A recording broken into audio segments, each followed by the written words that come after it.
Normalmente, cuando se piensa en biología celular básica, existe como la tendencia a imaginar la célula humana como una especie de globo de agua microscópico, una burbuja ahí simple, pasiva, flotando plácidamente por el cuerpo. Sí, claro, la típica imagen del libro de texto del instituto, ¿no? Exacto, esa misma.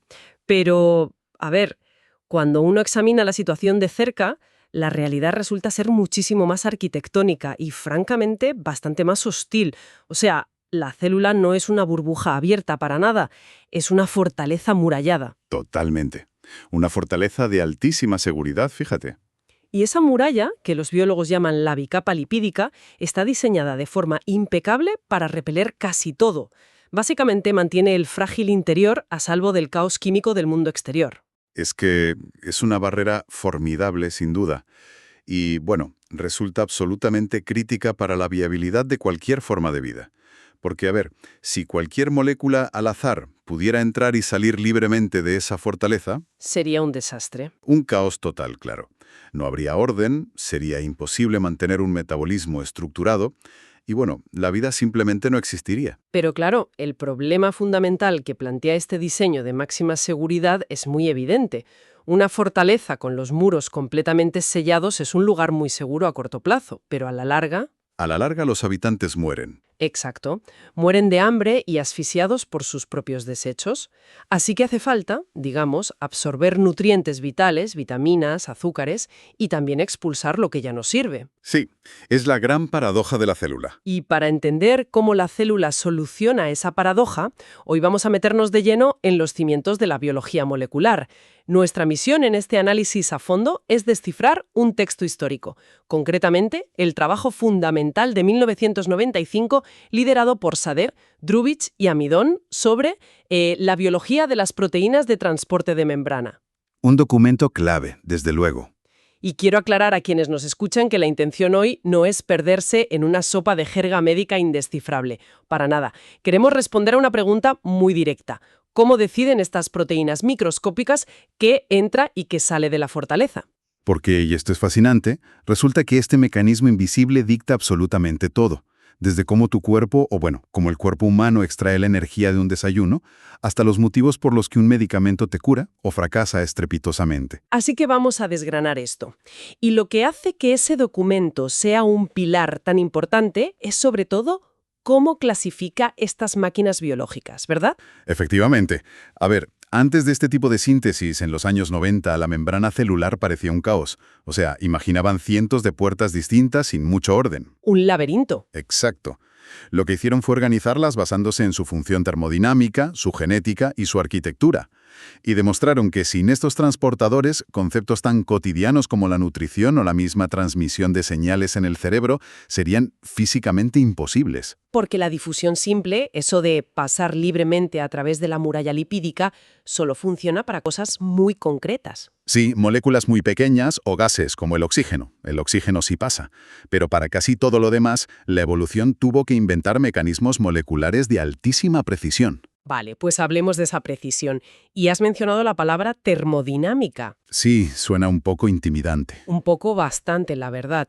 Pero al leer sobre cómo se clasifican estos guardianes de la puerta, parece que todo se reduce a una simple cuestión de economía de energía. Tal cual, una cuestión de recursos. El estudio divide el transporte en dos grandes bloques. Por un lado están los facilitadores, los que llaman uniporters. Estos hacen transporte pasivo.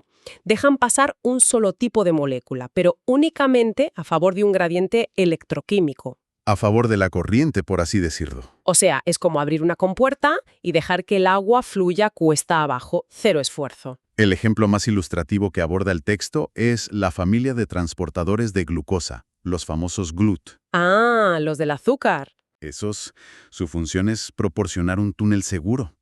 Hay que tener en cuenta que el azúcar es soluble en agua, por lo que no puede cruzar la muralla de lípidos, que es básicamente aceite por sí sola. El agua y el aceite no se mezclan. Claro, rebota contra el muro. Eso es. Así que, cuando hay mucha glucosa fuera de la célula después de comer, esta proteína actúa como un canal específico. Se une a la glucosa, cambia ligeramente su forma tridimensional y ¡pum!, la suelta en el interior. Y la célula no necesita gastar ni una gota de su propia reserva de energía para forzar este movimiento. Simplemente ofrece un camino de menor resistencia para que la física siga su curso natural. Exacto. Gratis total para la célula. Pero claro, la biología no siempre tiene el lujo de ir a favor de la corriente. A veces la célula necesita acumular compulsivamente un nutriente que ya abunda en su interior. O, yo qué sé, necesita echar a patadas una toxina que está más concentrada fuera. Y ahí la cosa se complica. Bastante. Y aquí es donde me viene a la mente la analogía del portero de discoteca. Me encanta esa imagen. A ver, cuéntame. Pues mira, los transportadores pasivos que acabamos de mencionar son como las puertas de salida de incendios al final de la noche. Se abren y la multitud simplemente fluye hacia la calle por inercia. Nadie empuja, todos van en la misma dirección. Eso es.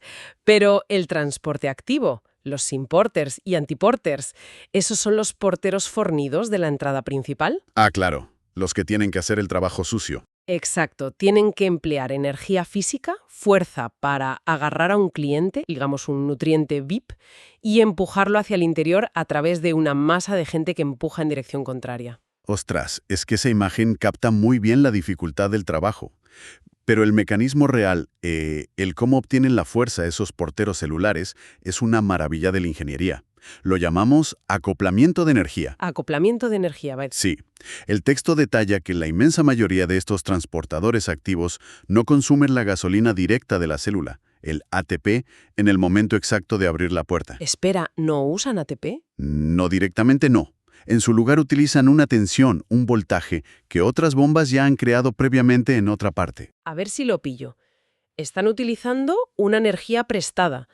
O sea, la célula gasta recursos en otra zona de la muralla para crear una tensión y estos transportadores simplemente se aprovechan de ese trabajo previo. Efectivamente. Imagina que la célula trabaja sin descanso en otro rincón de la membrana bombeando iones de sodio hacia el exterior. Gasta tanta energía expulsando sodio que crea una enorme presión acumulada. Como si estuvieran comprimiendo un muelle. Tal cual, un resorte fuertemente comprimido. El exterior se llena de sodio, desesperado por volver a entrar. Entonces entran en juego los transportadores tipo simporter. Los porteros listos. Muy listos. Se ofrecen a dejar que ese sodio vuelva a entrar, liberando la tensión del muelle, pero cobran un peaje. Ah, la trampa. Claro, obligan a que un nutriente vital, quizás un aminoácido que la célula necesita desesperadamente, se acople y entre junto con el sodio, arrastrándolo en contra de su voluntad natural. ¡Qué barbaridad! ¡Qué eficiencia! Y los antiporters harían lo mismo pero al revés, supongo. Exacto. Operan con la misma tensión, pero usan la entrada triunfal del sodio para dar un empujón brutal y expulsar desechos hacia afuera. Es un nivel de eficiencia brutal, de verdad. Todo un mercado de intercambio de energía operando a escala nanométrica sin parar. Es fascinante. Ahora, dejando de lado la energía por un momento, hay un aspecto en este estudio del 95 que a mí personalmente me resulta un verdadero rompecabezas arquitectónico. A ver, dime. Pensemos en la enorme variedad de sustancias que cruzan esa frontera celular. Estamos hablando de neurotransmisores, péptidos gigantescos, azúcares minúsculos, iones sueltos. Tienen estructuras químicas que no se parecen en absolutamente nada. Nada, son mundos distintos. Pues lo lógico, o lo que uno pensaría, sería que la evolución diseñó una puerta radicalmente distinta para cada uno con formas completamente diferentes. No. Sería lo intuitivo, sí. Sin embargo, al descifrar el código de estas proteínas, los investigadores encontraron un plano de construcción que se repetía de forma obsesiva. Descubrieron que muchísimos transportadores comparten exactamente el mismo núcleo. Lo llaman 12 dominios transmembrana. Los famosos 12 TMDs. Exacto. Pues mira, para que quienes nos escuchan puedan visualizar esos 12 dominios, hay que imaginar una larga cadena de aminoácidos que se enrolla en forma de espiral, lo que los bioquímicos llamamos una hélice alfa. Vale, una espiral. Esa espiral se sumerge a través de la membrana de grasa de la célula, sale por el otro lado, hace un pequeño bucle y vuelve a sumergirse. Hace este recorrido como si fuera una aguja de coser en una tela. Exactamente 12 veces. 12 veces entra y sale. Eso es. Y esas 12 columnas de proteína se agrupan formando una especie de ciluntro o poro tridimensional. Como un túnel de columnas. Exactamente. Y lo verdaderamente desconcertante de esto, como bien decías, Es que este andamiaje de 12 pilares aparece en familias de transportadores que parecen no tener parentesco alguno. Familias que transportan moléculas que no tienen nada que ver la una con la otra. Momento, frena ahí. O sea, si la proteína que absorbe el azúcar en el intestino y la que recoge la dopamina en el cerebro humano comparten este mismo chasis de 12 pilares, Sí, ¿qué significa eso? ¿Es que la naturaleza se quedó sin ideas y simplemente usó el mismo diseño por defecto para todo? Porque parece falta de imaginación evolutiva. es una pregunta buenísima. Y de hecho es uno de los grandes debates que subraya el documento. Se barajan dos posibilidades principales. A ver, La primera hipótesis es la convergencia evolutiva. Esto sugeriría que la naturaleza intentó millones de formas geométricas distintas a lo largo de eones y, por pura física, llegó a la conclusión de que entrelazar 12 hélices es la estructura más estable y dinámicamente eficiente para abrir y cerrar un túnel. o sea, llegaron a la misma solución por ensayo y error independientemente. Exacto. Pero la segunda hipótesis, que la verdad tiene muchísimo peso en la comunidad científica, apunta a una divergencia desde un ancestro común. El análisis de las secuencias sugiere que esta enorme estructura de 12 pilares no surgió de golpe. Entonces, ¿cómo fue? Pues probablemente, en un organismo primitivo ancestral, hace miles de millones de años, existía un gen que codificaba una proteína más pequeña, de solo 6 dominios, un túnel más modesto. Y un accidente genético provocó que ese gen se duplicara internamente. O sea, un error de copiar y pegar en el ADN original creó una estructura combinada de 6 más 6. ¿Eso es? Pero, y aquí es donde me pierdo un poco. Si la naturaleza simplemente duplicó la misma pieza, ¿por qué el texto insiste tanto en que las dos mitades de este bloque de 12 dominios hacen trabajos distintos? Ah, Porque, a ver, no tiene sentido lógico si la parte trasera es una copia idéntica de la delantera, ¿no? es una observación excelente. Y la clave aquí está en el tiempo. Hace miles de millones de años, justo después de esa duplicación accidental, las dos mitades probablemente eran idénticas, sí, ¿Vale? pero la evolución no se detiene. El documento señala una división clara de responsabilidades en los transportadores modernos. La mitad delantera, los primeros 6 dominios, ha cambiado poquísimo a lo largo del tiempo. Está casi intacta. Está altamente conservada porque actúa como el motor físico. Es la parte mecánica que se articula, la bisagra que empuja la molécula. Si eso muta, la puerta se atasca, no se abre y la célula muere. Así que la naturaleza no permite variaciones ahí. Entiendo. O sea, el motor no se toca. ¿Y la mitad trasera? La mitad C-terminal, los últimos 6 dominios, es una historia distinta. Al tener ya un motor funcional y fiable en la parte delantera, la evolución tuvo libertad para dejar que la mitad trasera acumulara mutaciones al azar a lo largo de millones de años. Ah, claro, como ya tenían el motor asegurado. Exacto. Esa parte trasera se convirtió en la cerradura. Su forma tridimensional cambió gradualmente para encajar con sustancias diferentes. ¡Qué pasada! Así es como, a partir de un mismo diseño base de 12 pilares, obtienes una cerradura que reconoce glucosa, otra que reconoce dopamina y otra aminoácidos. Todas acopladas a un motor idéntico que sabe perfectamente cómo realizar el movimiento físico de cruzar la membrana. La verdad es que me quedo fascinada. Pero claro, si la célula ha invertido millones de años en perfeccionar este sistema de cerraduras ultraseguras para mantener las amenazas fuera, la pregunta inevitable es, ¿Cómo entran las medicinas? exactamente, ¿cómo diablos consigue la medicina moderna colar fármacos sintéticos a través de estos guardias antiguos? Porque el documento dedica una atención enorme a esto, al hackeo farmacológico del sistema, Es que esa es la aplicación real de todo esto. particularmente en el cerebro humano. A ver, las neuronas se comunican lanzando químicos, los neurotransmisores, a un espacio vacío. Y para que el mensaje no suene en bucle eternamente, hay que barrer esos químicos. Y ahí están los transportadores de recaptación, ¿no? Sí, esos transportadores que limpian la dopamina o la serotonina, reabsorbiéndola de vuelta a la neurona, son esencialmente los frenos del sistema nervioso. ¿Vale? Y fíjate, son la zona cero de algunas de las intervenciones químicas más potentes que conocemos.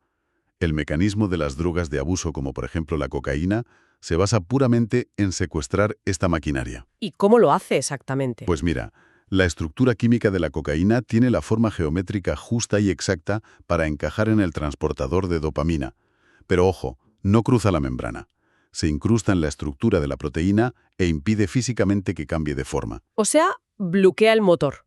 Literalmente encasquilla el sistema. Sí, Es como meter una llave rota en la cerradura de tu casa para que nadie pueda abrir ni cerrar.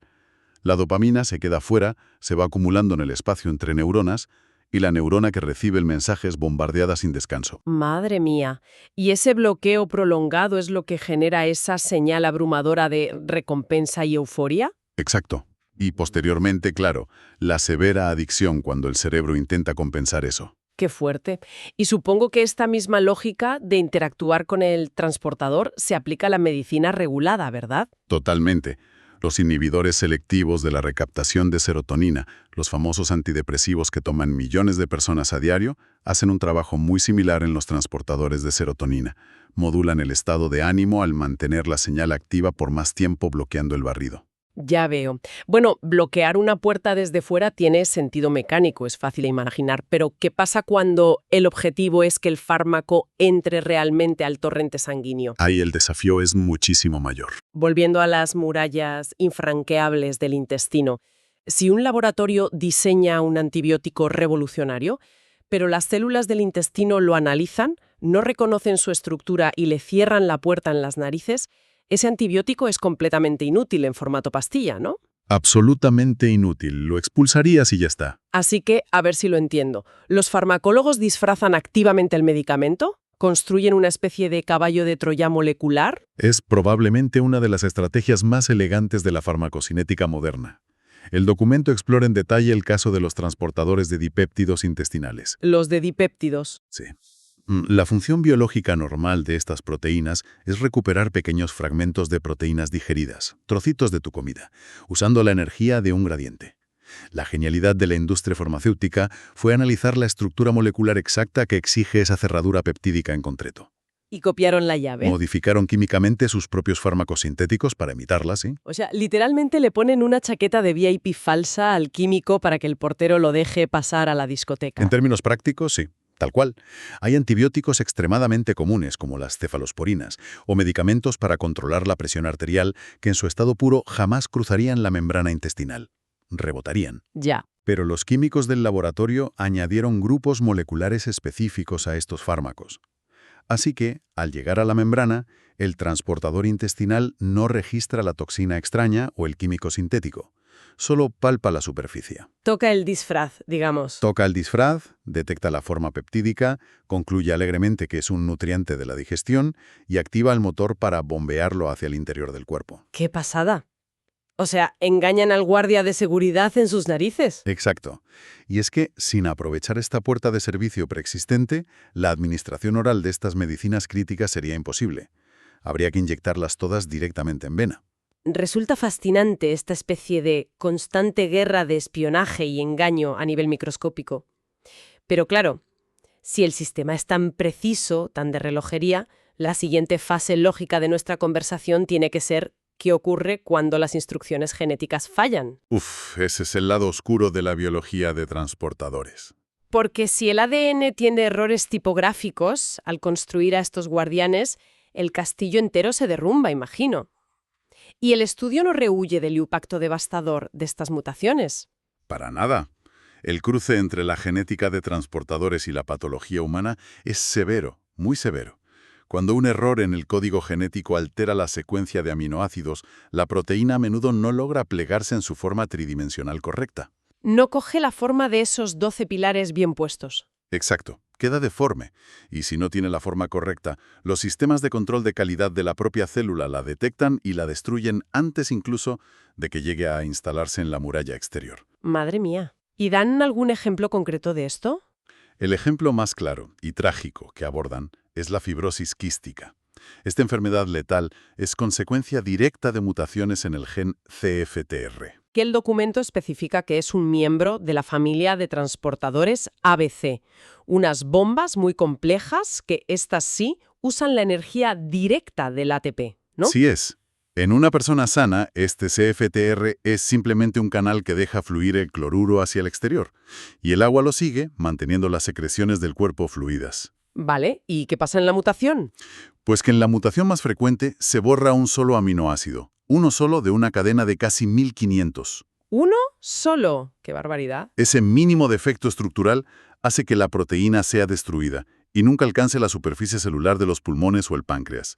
Al faltar el transporte de cloruro, el agua no sale. Las mucosidades se vuelven densas, pegajosas y crean un entorno propenso a infecciones crónicas que acaban destruyendo el tejido. Es literalmente el colapso de un ecosistema interno entero por la ausencia de una sola puerta en la muralla. Sí, es desolador.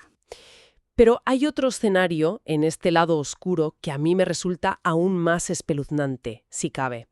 No se trata de un guardián roto, sino de un guardián que funciona increíblemente bien, demasiado bien, y que se vuelve en contra de nosotros. Ah, ya sé por dónde vas. Me refiero al gran villano del tratamiento oncológico que detallan en el texto, el mecanismo de resistencia a múltiples fármacos, o MDR, por sus siglas en inglés. Y aquí necesito que me aclares algo fundamental, porque no lo entiendo. Dime, a ver. Los oncólogos veían que un tumor no solo se volvía resistente al fármaco de quimioterapia específico que estaban usando, sino que de repente era inmune a una gama entera de venenos químicos. Pero, ¿cómo es posible? ¿Cómo puede una sola bomba reconocer fármacos con estructuras químicas completamente diferentes? Claro, te sorprende porque rompe la regla de la especificidad de las cerraduras. Exacto. Llevamos media hora diciendo que la cerradura es hiperespecífica y de repente el tumor tiene una bomba que reconoce de todo. Es una observación crítica. El descubrimiento de la glicoproteína P, que es la proteína codificada por este gen de resistencia MDR1, fue un shock conceptual enorme para la biología. Me lo imagino. Pertenece a la misma familia ABC que mencionamos. Gasta toneladas de ATP para funcionar. Pero su cerradura, y aquí está el truco, es inusualmente promiscua. A diferencia de un transportador de nutrientes que exige una estructura exacta, la glicoproteína P no busca una forma geométrica específica, busca propiedades generales. ¿Propiedades como cuáles? Principalmente si la molécula es hidrofóbica, es decir, si tiende a disolverse en grasa y repele el agua. Ostras. Es como si fuera un detector de metales genérico en un aeropuerto, en lugar de un escáner facial que busca a una persona en concreto. Es una analogía muy acertada. Como muchos fármacos quimioterapéuticos necesitan ser algo solubles en grasa para poder cruzar pasivamente la membrana y entrar en la célula cancerosa, esta bomba actúa como una especie de aspiradora gigante integrada en la propia membrana. Vale. Cuando la toxina intenta cruzar, la glicoproteína P la intercepta en plena muralla y, gastando energía a raudales, la expulsa violentamente hacia el exterior antes de que pueda dañar el núcleo del tumor. ¡Qué locura!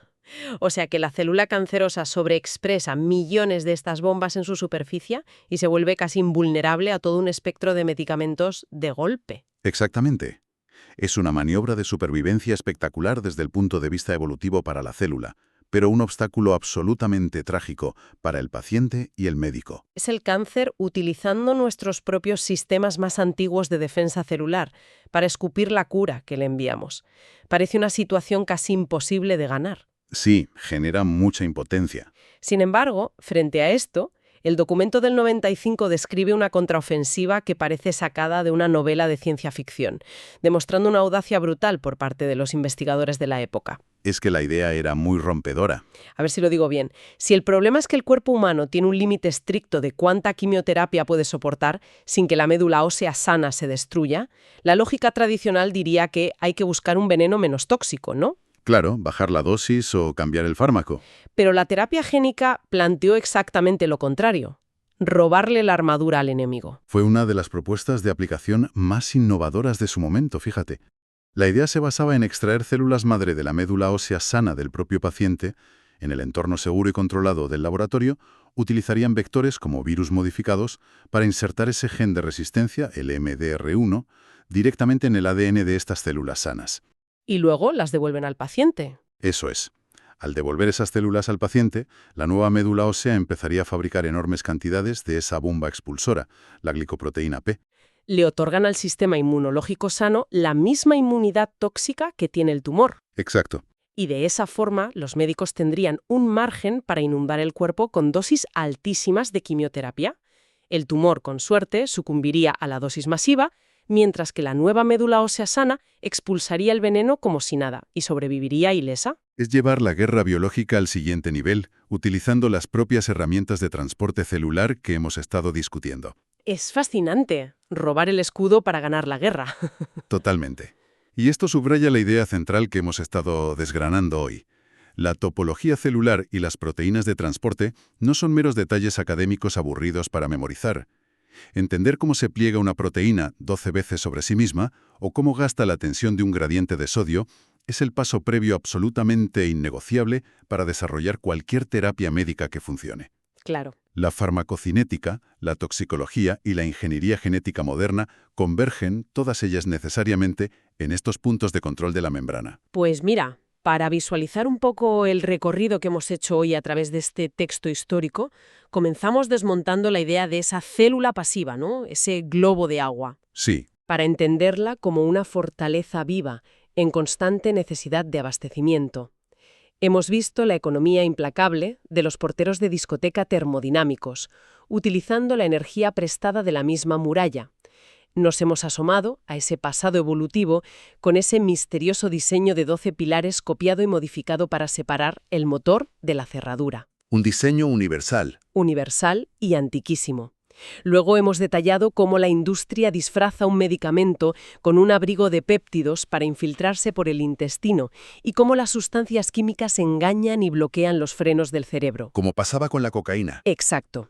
Y finalmente, hemos abordado las durísimas consecuencias cuando las proteínas fallan, como en la fibrosis quística, o cuando actúan de manera demasiado eficiente protegiendo al cáncer, forzando a la medicina a plantear tácticas casi de ciencia ficción de manipulación genética. un resumen muy preciso.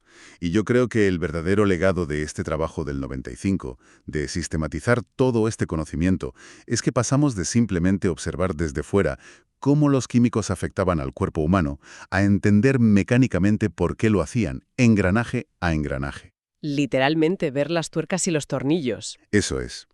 Esa transición de la biología descriptiva a la biología verdaderamente mecanicista es lo que de verdad abrió la puerta al diseño de fármacos de precisión del siglo XXI. Ciertamente.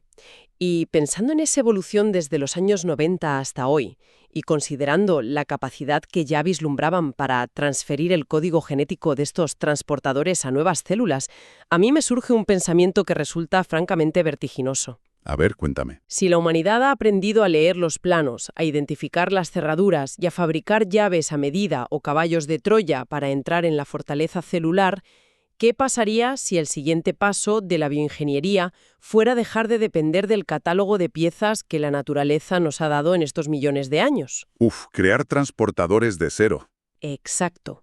Imaginemos por un momento la posibilidad de diseñar transportadores de membrana totalmente sintéticos, creados desde cero mediante simulaciones por ordenador e integrados genéticamente en las células humanas. Sería un salto monumental. Podríamos estar hablando de dotar a las células de puertas artificiales programadas específicamente para reconocer y expulsar, nuevos microplásticos, toxinas ambientales sintéticas o incluso partículas virales mutadas antes de que la célula siquiera se percate del daño interno. Sería como actualizar el hardware humano. Tal cual, supondría no solo hackear el sistema existente, sino instalar una actualización arquitectónica estructural inaudita en la fortaleza de la biología humana.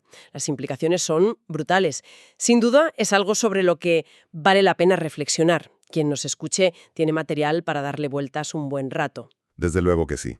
Te deja la cabeza dando vueltas. Pues con esta imagen del futuro de la bioingeniería nos despedimos por hoy. Hasta la próxima inmersión.